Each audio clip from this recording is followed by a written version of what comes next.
नमस्कार, मैं ऋचा धीमान और आप देख रहे हैं संसार क्रांति। आपको बता दें कि 1 मार्च को जो सरपंचों पर पुलिस द्वारा लाठीचार्ज किया गया था ई टेंडरिंग के विरोध में, तो उसके बाद जैसे तैसे दिन बढ़ते गए, इनका धरना बढ़ता गया और मधुमक्खियों ने फिर उस पर सरपंचों पर हमला कर दिया गया था। फिर जैसे तैसे रात के 10 बजे सरपंचों को उठा दिया गया था सड़कों पर से। लेकिन आज जो है कैथल में पूरे सरपंच एसोसिएशन की जो कार्यकारिणी थी, उनकी मीटिंग बिठाई गई थी और उसमें निर्णय लिया गया कि 9 तारीख को मनोहर लाल खट्टर से मीटिंग होगी और उसके बाद अगर उस पर भी कोई कड़ा फैसला उस दिन नहीं लिया गया तो 11 तारीख को यानी कि 11 मार्च को जो है ये करनाल के सीएम आवास का घेराव करेंगे। तो ऐसे में क्या कुछ सरपंच एसोसिएशन की कार्यकारिणी ने कहा, आप लोग खुद सुनिए। आज हमने अपना जो आंदोलन चलाया हुआ है, हमने गांव देहात बचाओ आंदोलन, उसी विषय पर हम पूरी कमेटी हमारी इकट्ठा हुई थी। 9 तारीख का हमें डीआईजी साहब के माध्यम से जो निमंत्रण मिला है मुख्यमंत्री जी का, 9 तारीख को मुख्यमंत्री जी आप लोगों से वार्ता करेंगे। अगर 9 तारीख को हमारी मांगें नहीं मानी जाती, हमारा मसला सॉर्ट आउट नहीं होता टेबल पर बैठ के, तो हम 11 मार्च को करनाल के अंदर सीएम हाउस का घेराव करेंगे, लाखों की संख्या में ग्रामीण क्षेत्र के लोगों को अपने साथ लेकर। और आगे की मुख्य डिमांड क्या है? मुख्य मांग तो हमारी वही है जो संविधान के 73वें संशोधन 11वीं सूची में 29 अधिकार दिए गए ग्राम पंचायतों के, और राइट टू रिकॉल है। राइट टू रिकॉल एमपी पे लेके आए, एमएलए पे लेके आए और फिर सरपंच पे लागू हो।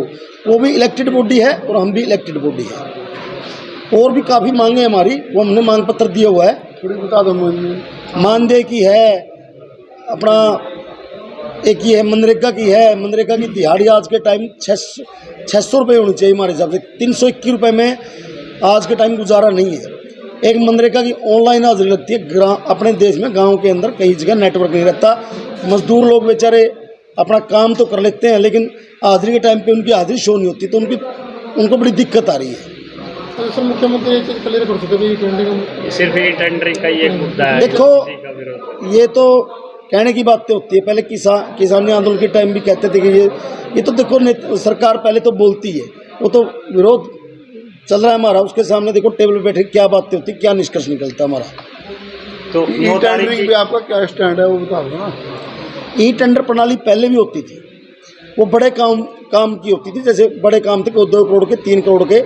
हम चाहते हैं कि ग्राम पंचायतों का दायरा बढ़ाया जाए। ये जो 2 लाख की लिमिट, जो 2 लाख का सिस्टम किया ना, वो दायरा बढ़ाया जाए ग्राम पंचायत, ताकि हम अपने गांव देहात का विकास कर सकें। इससे प्रधान जी एक चीज बताइए, क्या सरकार ग्रामीण एरिया को खत्म करना चाहती है? सरकार ग्रामीण क्षेत्र को बिल्कुल खत्म करना चाहती है। आप एक चीज देखो, सरकार दावा करती है प्रणाली बड़ी है। 1.5 साल के अंदर जिस गांव में काम हुए ठेकेदारी प्रथा के तहत, सरकार जांच करवा ले, हम खुद साथ चल के दिखाएंगे। एक भी काम बढ़िया नहीं हुआ। मेरे गांव के अंदर 4 रास्ते बने हैं। मैंने पंचायत मंत्री को बोला जिस दिन मीटिंग थी कि मेरे गांव में 4 रास्ते बने, 4 महीने में खराब हो गए। पंचायत मंत्री जी कहते हैं मेरे वर्करों ने बनाए थे, आप लिख के दो, मैं जांच करवाता हूँ। क्या बात, जब आपकी नॉलेज में इतना है कि आपके वर्करों ने बनवाए थे, आप जांच क्यों नहीं करवाते? मेरे को बोल रहे कि आप लिख के दो, क्यों? ताकि गाँव के अंदर भाईचारा खराब हो। मैंने पंचायत मंत्री जी को बोला कि आपके गाँव के पास रोड बना था आज से 6 महीने पहले, वो रोड टूट चुका है। पंचायत मंत्री जी को पता था कि ये अच्छी क्वालिटी का मटेरियल यूज़ नहीं हुआ है, लेकिन वो इसलिए नहीं बोले दुष्यंत का महकमा, मैं क्या बोलूँ। पता सरकार के हर नुमाइंदों को पता है कि इस प्रणाली से भ्रष्टाचार फैलेगा, लेकिन अपनी जेब भरने के लिए कोई नहीं बोल रहा। पंचायत मंत्री जी पंचायती राज के अंदर अपना कमीशनखोरी का धंधा शुरू करना चाहते हैं और अपने ठेकेदार मित्रों को पूरे हरियाणा का ग्रामीण क्षेत्र सौंपना चाहते हैं। ऐसा ग्राम पंचायतें बिल्कुल भी नहीं होगी। के बाद भी आपकी मांग पूरी नहीं होगी, उसके बाद क्या डिसीजन रहेगा? हमारा संघर्ष जारी रहेगा। उसके बाद हम अपनी मीटिंग करके निर्णय लेंगे आगे हमें क्या करना है। जब तक ग्राम पंचायतों को अधिकार नहीं दिए जाते, हमारा संघर्ष जारी रहेगा। हम पीछे हटने वालों से नहीं है। गांव का विकास तो रुक ही गया ना आपकी लड़ाई। क्या होगा संघर्ष का? जो ग्रांटें आई हुई हैं मुख्यमंत्री ने कहा 3 ग्रांटें इस प्रणाली से विकास करवाने की बजाय चाहे लेट विकास करवा लें हम, अगर नीयत साफ हो ना इंसान की, 5 साल वाले काम आदमी 3 साल में करवा सकता है। इसमें कोई दो राय नहीं है। सरकार कहती है कि गाँव का विकास रुका हुआ है। जब 2 साल ग्राम पंचायती नहीं थी सरकार को, तब चिंता नहीं हुई हरियाणा प्रदेश की ग्रामीण क्षेत्र की? कहाँ विकास करवाया सरकार ने? इतने बड़े बड़े गांव हैं, किसी भी गांव में सेक्टर काटे आज तक? गांव के अंदर कोई बुनियादी सुविधा नहीं देना चाहती हरियाणा सरकार। ये ग्रामीण क्षेत्र को बिल्कुल खत्म करना चाहती है। शिक्षा मंत्री ये कहते हैं कि सरपंच जो है टेक्निकल अधिकारी नहीं होता, इसीलिए अगर कोई गबन भी पाया जाता है तो उसमें सरपंच पे कार्रवाई नहीं होगी। सरपंचों के हित में है, कैसे देखते हैं? शिक्षा मंत्री जी सरपंचों को तो कहते हैं कि टेक्निकल नहीं होता। शिक्षा मंत्री जी देखो, एक 8वीं क्लास की लड़की के सवालों का जवाब नहीं दे सके, यही तो हमारे देश का दुर्भाग्य है। एक शिक्षा मंत्री 8वीं फेल बिठा रखे है, वो पहले इंग्लिश में लड़की सवाल करती है, वो हिंदी में बोलती है, वो हिंदी में भी जवाब नहीं दे सके। कहाँ से शिक्षा प्रणाली दुरुस्त होगी हमारे देश की? यही तो हमारे देश का दुर्भाग्य है। पंचायतें तो पढ़ी लिखी चाहिए, MLA मंत्री 6वीं फेल 7वीं फेल। वो कह रहे हैं कि टेक्निकल अधिकारी ना होने सरपंचों में कोई आंच नहीं आएगी। पंचायती राज के अंदर हमारे साथ भी तो फैक्ट्री है, जेई है। पंचायती राज के 47% अधिकारी कंप्यूटर की शिक्षा में फेल पाए गए हैं। कहाँ से इस प्रणाली से विकास होगा? आप एक चीज सोचो, ये सिर्फ गुमराह करने की साजिश है, सीधा सीधा कमीशन खोरी का चक्कर है। सरपंचों की जेब नहीं भरेगी, इस वजह से वो ये ठेकेदारी प्रथा लाना चाहते हैं, इससे ग्रामीण क्षेत्र का विकास नहीं होगा। ये ठेकेदारी प्रथा में एक चीज देखो आप, कोई भी काम है उसका एस्टीमेट तो सरकार के अधिकारी बना के देते हैं, जेई बना के देता है, चाहे ठेकेदार काम करे चाहे सरपंच काम करे। अब जेई एस्टीमेट बना के देगा, ठेकेदार माइनस में बिड लगाता है उसकी। जो काम 10 लाख का एस्टीमेट बना के देते हैं उसको 5 या 5.5 लाख में कैसे गुणवत्ता आएगी? ये कुछ नहीं है, एक कमीशन खोरी का धंधा लागू करना चाहते हैं जो पंचायती राज के अंदर। ऐसा ग्राम पंचायतें नहीं होने देगी। बाकी गायकों को जो है गांव में नहीं घुसने दिया जाएगा, उस पर क्या कुछ स्टैंड है? हम जब तक हमारी मांगे नहीं मानी जाती, हम जेजेपी और बीजेपी के नेताओं का बहिष्कार करते हैं और अपने अपने गाँव में इन लोगों का विरोध किया जाएगा, बोर्ड भी लगाया जाएगा। आपका जो धरना प्रदर्शन हमने पंचकूला तक देखा, लेकिन कोई भी गांव का वो जो था आपके साथ नजर नहीं आ रहा, जो कि किसान आंदोलन में कि अगर आप रीच करो वो गांव से वो क्यों नहीं? आप देखो हमारे समर्थन के लिए कितने लोग पहुंचे, वहाँ इतनी संख्या में लोग थे, वो ग्रामीण क्षेत्र के लोग थे। और कौन थे? ग्रामीण क्षेत्र के लोग हमारे साथ है।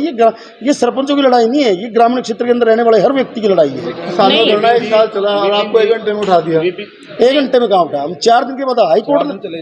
जो ये काम है, जो ई टेंडर का काम है, वही तो काम वो संभालेंगे, और जो सरपंच करवाएगा तो वही काम जेई और एसडीओ वो संभालेंगे। तो फिर वो ये देखो ना कि सरपंच पे विश्वास क्यों नहीं किया जा रहा है। ये कहना है अगर अनियमितता पाई जाती है तो सरपंच पे कार्रवाई होगी, जेई पे एसडीओ नहीं, सरपंच पे कार्रवाई कीजिए। हमने तो देवेंद्र बबली जी को ये भी कोई सरपंच भ्रष्टाचार करता है तो उस पर कार्रवाई कीजिए। हम तो खुद कहते हैं भ्रष्टाचार अगर कोई सरपंच करता है तो उसको ऊपर कार्रवाई होनी चाहिए। मैं तो कहता हूँ ये राइट टू रिकॉल सरपंच को लेके आए हैं। राइट टू रिकॉल जिस दिन विधानसभा में पारित हो गया ना, एक भी विधायक 2 साल के बाद विधायक नहीं रहेगा। मीडिया के साथी ने सवाल पूछा है तो ये काम हो गया। ये शिक्षा मंत्री ने ये कहा है, वो बताया। मतलब शहरों में भी तो ई टेंडरिंग से काम होते हैं, तो गांव में अगर ये काम होते हैं तो आपको किस बात का विरोध है? जो आज सरकार ई टेंडर प्रथा लागू कर रही है, आप गाँव की बात करते हो, तो जो आज ये ई टेंडर प्रथा चालू कर रहे हैं शायद इनको धरातल का पता नहीं है। मैं सिरसा डिस्ट्रिक्ट से हूँ और जो भी मेरा जो इलाका है वो सेम ग्रस्त है। तो उसके बाद में ये सोचो कि ई टेंडर लागू होते हैं तो सेम ग्रस्त इलाका है, उसमें कोई भी समस्या खड़ी हो जाती है। ठीक है, क्यों? पीछे भी है जो उसमें था, सेम नाले का था, हमारे सेम नाला टूट गया। टूटने के बाद गांव में पानी भर गया। ठीक है, पानी भरने के बाद जो गांव की जो स्थिति थी वो बहुत गंदी तरह हो गई थी। तो जो 1.5 साल रहा सरकार का पीछे, उसके अंदर हमने गांव की तरफ से 5-5, 4-4 हज़ार रुपये इकट्ठे करके हमने वो बांध बंधवाया और किसी भी जैसे भी हिसाब से जैसे गांव को बचाने का काम किया। तो इस तरह की आपत्ति हो जाती है तो मैं सरकार से ये पूछना चाहती हूँ कि वो क्या सलूशन निकालेंगे। हम एक बात सामने और ई टेंडर नहीं, हम ई टेंडर के लिए भी मना नहीं कर रहे, सरकार करती है तो करो, पर जो गांव की जो समस्या खड़ी होती है उसका भी तो हल निकालो। पीछे भी 1.5 साल के अंदर ई टेंडर रहे हैं। हम ये आपके माध्यम से सरकार को ये भी चेतावनी देना चाहते हैं कि जो उस टाइम काम हुए उनको चेक करवाइए।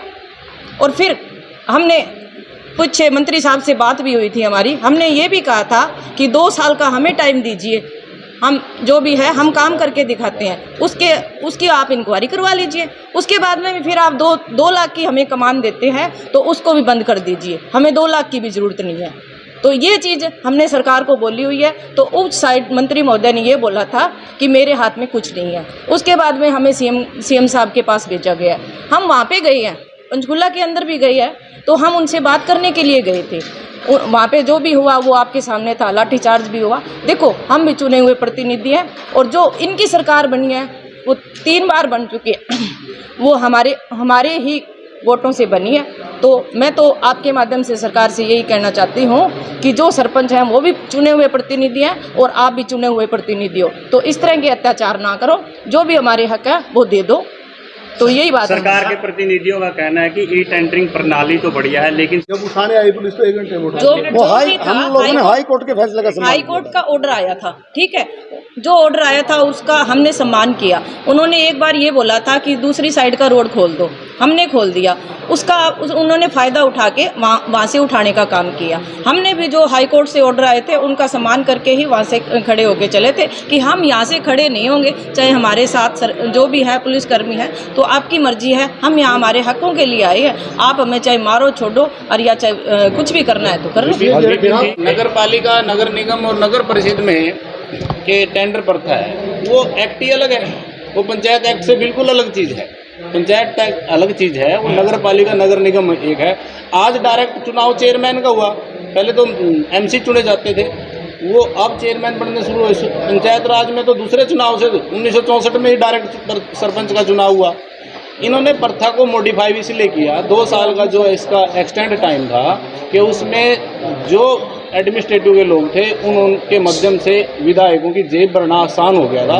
उस जेब को कंटिन्यू रखने के लिए इन्होंने पंचायत के 19वें अधिकार को वित्तीय में चेंज करके इनको टेंडरिंग प्रथा शुरू कर दी। टेंडरिंग प्रथा की डीमेरिट्स मैं बताता हूँ प्रेस के माध्यम से।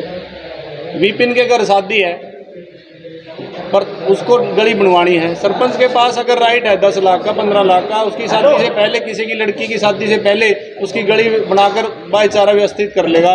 टेंडर से तो 3 महीने में टेंडर खुलेगा, उसके बाद उस पर काम शुरू होगा। जब तक विपिन के घर फंक्शन हो जाएगा और सरपंच के साथ हाथापाई हो जाएगी। सरपंच को बेसिक ग्राउंड की सारी समस्याओं का पता है। टेंडर लगा दिया भिवानी के आदमी ने, कैथल में काम कर रहा है, उसको पता ही नहीं यहाँ की ज्योग्राफिकल स्थिति क्या है। आपका ये कहना है टेंडरिंग में देरी होती है काम की? देरी ही नहीं, दुरुस्त भी नहीं होता। माइनस में भिवानी का ही एडमिनिस्ट्रेटिव यहाँ पर एसडीओ है, वो अपने ठेकेदार साथ में लेके आता है, उसको यहाँ की ज्योग्राफिकल स्थिति का पता ही नहीं है कि यहाँ किस जाति का आधार है, किस तरह की गलियाँ बनाई जाती हैं, किस प्रकार की समस्या हैं। जितने भी टेंडर में बिना सिजरा की प्लाटियाँ बना दी। 1.5 साल में जो रास्ते ही नहीं, मेरे गांव में, किलनी गांव में 4 एकड़ की जमीन बिना सिजरा की बना दी बीडीपीओ साहब ने। अगर उसका कोर्ट में ला दिया जाए तो इनका सारा का सारा सिस्टम खुल जाएगा, पता लग जाएगा। व्यवस्था नाम की कोई चीज नहीं है। विधायकों की जेब भरने का आसान तरीका ढूंढ लिया है सरकार ने, और इसका विरोध पंचायत एसोसिएशन इसलिए कर रही है कि सही पैसे का सही उपयोग गांव का सरपंच अच्छे से कर सकता है, अन्यथा कोई और आदमी नहीं। नरेंद्र जी, कहीं ना कहीं जो चुनाव में 2 साल की देरी, उसके बाद जो ठेकेदारी प्रथा थी वो हावी हो गई। बिल्कुल बिल्कुल, इस 2 साल के एक्सपेरिमेंट का रिजल्ट है, इसमें किसी भी प्रकार की वो नहीं है। सरकार ने जो एक्सपेरिमेंट किया, एक विधायक सरपंच से पैसे नहीं मांग सकता, एक मंत्री नहीं मांग सकता, एससी से और एक्शन से मांग सकता है। आपके चैनल के माध्यम से होती है ना कि अनियमितता पाई तो सरपंच पे कार्रवाई नहीं होगी, इसको पूरा बता। शिक्षा मंत्री ने ये ठीक कहा है कि सरपंच टेक्निकल अधिकारी नहीं होता, टेक्निकल नहीं होता, उस पर कार्रवाई नहीं होगी। हमने डिमांड की है कि इससे पहले जब भी कोई अनियमितता पाई जाती थी, सरपंच पर कार्रवाई होती थी, वो जेई या एसडीओ या किसी ग्राम सचिव पर कार्रवाई नहीं होती थी। ये हमने डिमांड की थी, इसको सुन करके शिक्षा मंत्री ने बयान दिया होगा। मैं आपके माध्यम से एक बात कहना चाहता हूँ, इससे पहले ग्राम सचिव प्रस्ताव कराता है सरपंचायत, जेई उसका एस्टिमेट बनाता है, एसडीओ उसका अप्रूवल देता है, और ये सब अप्रूवल होने के बाद काम शुरू होता है। स्टेप बाय स्टेप वहाँ टेक्निकल अधिकारी काम को चेक करते हैं। जब पेमेंट देने का नंबर आता है तो जेई और सेक्रेटरी और सरपंच के साइन होते हैं। जब बीडीपीओ उसको अप्रूव करेगा तो पेमेंट विड्रॉल होगी। तो सरपंच गवर्नमेंट कहाँ से करेगा? जो रेट तय प्रशासन करता है बैटल के, तो सरपंच पे गवर्नमेंट को मतलब ही नहीं होता। तो इसका मतलब क्या मायने मानते हैं? नहीं, मंत्री ने बयान ठीक दिया है, अभी सरपंच पे कार्रवाई होनी नहीं चाहिए। दूसरी बात, ये जो टेंडरिंग कर रहे हैं, करने वाले काम अधिकारी होंगे, उनको उनके काम को चेक कौन करेगा? 14 लाख का आपके सरपंच ने अभी पीछे ही टेंडरिंग सिस्टम में सुरेंद्र बीडीपीओ था यहाँ पर, उसने सीवन ब्लॉक में 14 लाख रुपए का घपला है ना आपने। अभी आप प्रिंट मीडिया में वीडियो देखते नहीं हैं। सरपंच ने तो एक्शन करके उस भ्रष्टाचार को बंद किया है, नहीं तो इन जेई एसडीओ ने और बीडीओ ने तो 14 लाख रुपए बिना काम करे ट्रांसफर कर दिए थे। आज तक उस पर क्या कार्रवाई की शिक्षा मंत्री ने? सरकार उन पे काम करना ही नहीं चाहती।